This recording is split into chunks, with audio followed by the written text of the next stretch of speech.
6 p.m. Pakistan Standard Time. Assalamu alaikum. This is Radio Pakistan. The news read by Zahra Sikandar. First, the headlines. Prime Minister has reiterated Pakistan's desire for peace and stability in South Asia at meetings with ambassadors of Saudi Arabia and the UAE in Islamabad. Deputy Prime Minister, during telephonic conversation with foreign ministers of Denmark and Panama, has highlighted India's illegal unilateral actions against Pakistan. Indian forces have detained 2,500 Kashmiris arbitrarily and destroyed 36 homes in Indian illegally occupied Jammu and Kashmir following the Pahalgam false flag operation. Finance Minister has reaffirmed commitment to achieve sustainable economic growth by enhancing productivity and promoting exports. The United Nations has urged Afghanistan to lift restrictions on women and girls to empower them economically. In Pakistan's Super League, Islamabad United will take on Peshawar Zalmay in Lahore today. And now the news in detail. Prime Minister Shehbaz Sharif has urged brotherly countries, including Saudi Arabia, to impress upon India to de-escalate and diffuse tensions. He was talking to Saudi Ambassador Nawaf bin Saeed Al Maliki, who called on him in Islamabad today.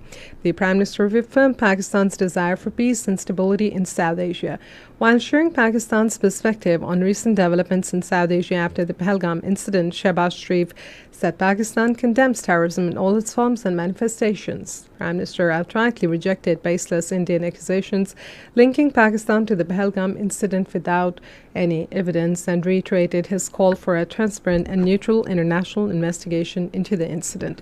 During the meeting, Shehbaz Sharif thanked the Saudi leadership and people for always standing in solidarity with Pakistan through thick and thin. The Saudi ambassador said Riyadh wants to work with Islamabad for peace and security in the region. The Prime Minister also met with the Ambassador of United Arab Emirates, Hamad Ubaid Ibrahim Salim Al Zabi, today.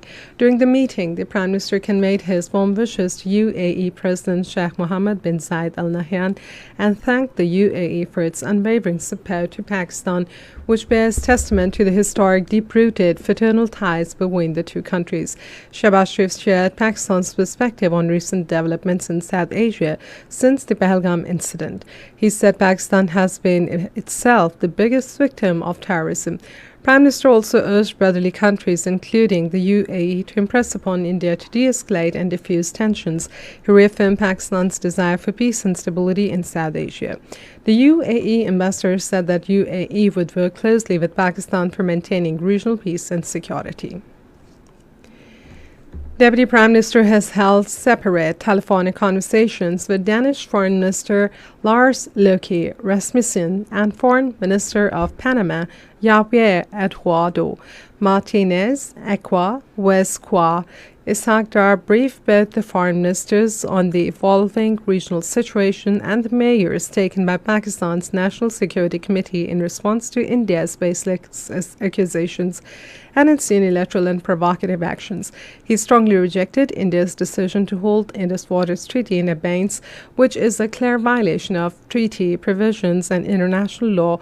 The Deputy Prime Minister underscored Pakistan's resolve to safeguard its sovereignty and national interests while contributing to regional peace and security.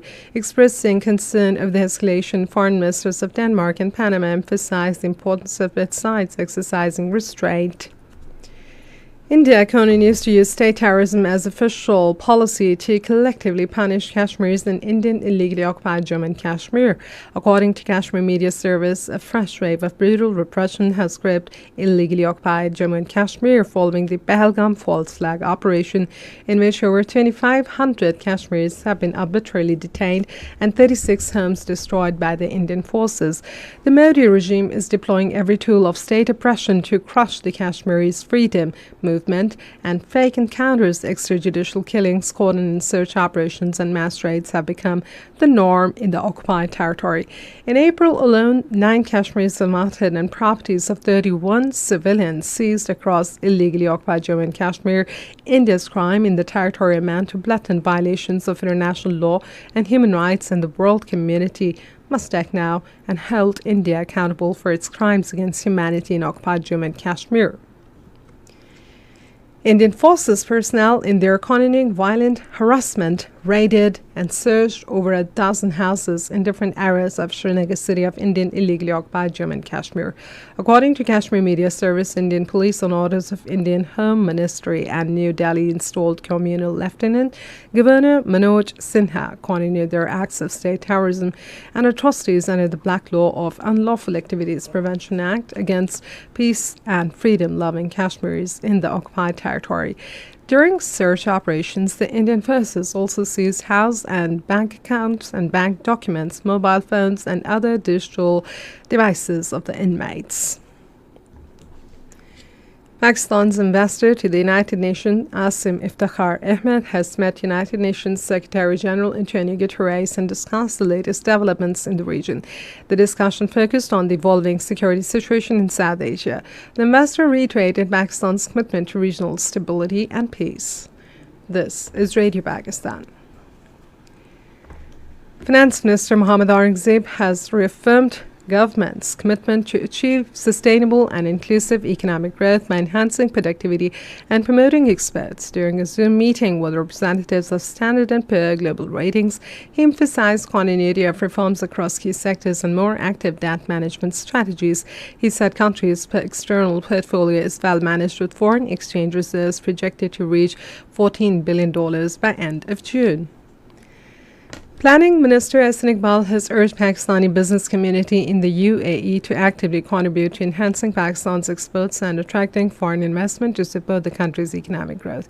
He was talking to a delegation of the Pakistan Business Council Dubai in UAE today. Recognizing the valuable contributions of overseas Pakistanis through remittances, the minister stressed the need for improving the quality and facilities of community schools in the UAE to ensure provision of quality education.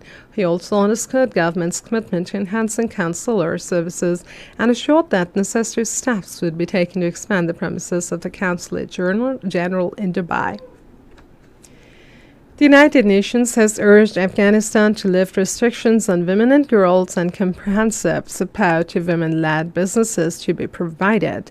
United Nations Assistant Secretary General and head of United Nations Development Program for the Asia-Pacific region, Khani Wingnaraja, told reporters that restrictions on women and girls are projected to cost the Afghan economy nearly $920 million between 2024 to 2026. And at least 22 Palestinians are martyred in unabated Israeli attacks on Gaza today. Meanwhile, Red Cross has warned that humanitarian response in Gaza is on the verge of total collapse after 2 months of Israel blocking aid to the war-torn Palestinian territory. A Gaza Freedom Flotilla ship carrying 8 goods and 30 pro-Palestinian activists came under attack by drones near the coast of Malta. The activists on board, who were rescued by the Maltese officials, blamed Israel and its allies for bombing. There were no casualties, however. Human rights organizations have demanded an investigation into the incident. The conclave of the cardinals in Rome will start from Wednesday to elect the 267th Pope of Catholic Church. The Vatican workers have installed a chimney at the roof of Sistine Chapel that will signal the election of the Pope by burning of ballots. Black smoke will signify no decision, while white will announce that the successor of Pope Francis has been elected. In Pakistan's Super League, Islamabad United will take on Peshawar Zalmay in Lahore today. The match will start at 8 in the evening. And finally, the weather. Rain, windstorm, and thunderstorm is expected in Islamabad, Potahar region, Upper and Central Punjab, Khyber Pakhtunkhwa, Gilgit-Baltistan, and Kashmir during the next 12 hours.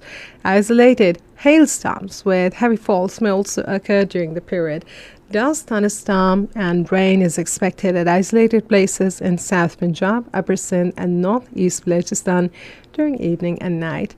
And with this, we come to the end of the news for the moment. For more news and analysis, visit our website radio.gv.pk and also watch live video streaming of our bulletins on the link facebook.com/Radio Pakistan News Official.